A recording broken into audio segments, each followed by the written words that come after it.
As I stepped through the automatic doors of Walmart, a cold shiver ran down my spine. The store was eerily silent, devoid of the usual hustle and bustle of customers. It was midnight and I had come to pick up some groceries, thinking the late hour would make shopping quicker and less chaotic. Little did I know that this late-night visit would plunge me into the darkest depths of terror. Walking down the dimly lit aisles, I couldn't shake the feeling that I was being watched. The flickering fluorescent lights cast unsettling shadows on the shelves, and the merchandise seemed to come to life, lurking in the corners of my vision. Trying to ignore the unease, I continued my shopping, occasionally glancing around to see if anyone else was there. But the store remained eerily deserted, except for the occasional distant noise echoing through the vast emptiness. As I turned a corner, my heart skipped a beat. A figure darted behind the shelves, disappearing into the darkness. I froze in place, my breath catching in my throat. It could have been a trick of my imagination, but the feeling of being observed only intensified.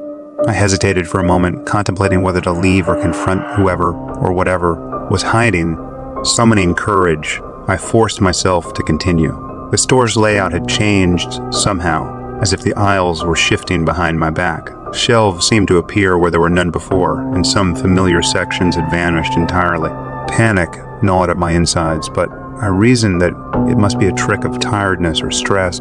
Suddenly, a soft whisper echoed through the darkness. "Come to us," it said, barely audible. My heart pounded as I tried to locate the source of the voice, but it seemed to emanate from all around me. "Join us in the shadows." My mind raced, and I wondered if someone was playing a prank on me. Gathering my resolve, I called out, "Who's there? Show yourself." Instead of an answer, the shelves rattled and products flew off their places, crashing to the ground. My heart pounded, and I fled down the aisle, the unnerving whispers growing louder. Every shadow seemed alive, twisting and writhing with malevolent intent. But no matter how fast I ran, the store felt like a labyrinth, keeping me trapped within its haunted walls. Panic gripped me, and I lost all sense of direction. Every attempt to find the exit only led me deeper into the abyss. It was as if Walmart had become a living entity, playing a sinister game with me.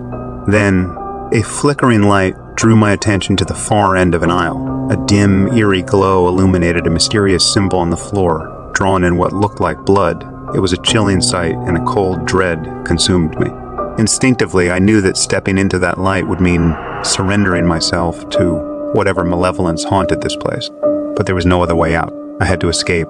Gathering my strength, I took a deep breath and stepped into the circle. In an instant, the world around me twisted and warped, and I found myself in a nightmarish realm. Shrieks and wails echoed through the darkness as grotesque figures emerged from the shadows, their eyes glowing with an otherworldly light.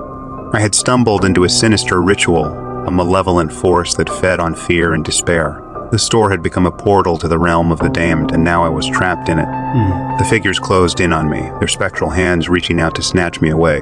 In a desperate attempt to break free, I mustered every ounce of willpower and called upon the strength I had left. My voice trembled as I shouted ancient incantations, trying to banish the malevolence that surrounded me. Miraculously, the creatures hesitated, seemingly affected by my actions. As the entities faltered, I spotted a faint glimmer of light in the distance. The exit. With newfound determination, I raced toward it, pushing aside the malevolent entities that tried to impede my escape. Their grip on me weakened as I reached the boundaries of the cursed circle. With one last leap, I broke free from the nightmarish realm, stumbling back into the now familiar Walmart store. Gasping for breath, I found myself back in the deserted aisle. The symbols on the floor vanished. Without looking back, I sprinted towards the exit, not daring to stop until I was outside the haunting walls of Walmart. As I made my escape, I vowed never to return, and I hope that whoever reads this story will heed my warning. There are places in this world where the veil between our reality and the unknown is thin. Walmart, it seems, is one such place, a portal to a malevolence beyond comprehension, lurking in the midnight shadows, waiting to ensnare its next unwitting victim.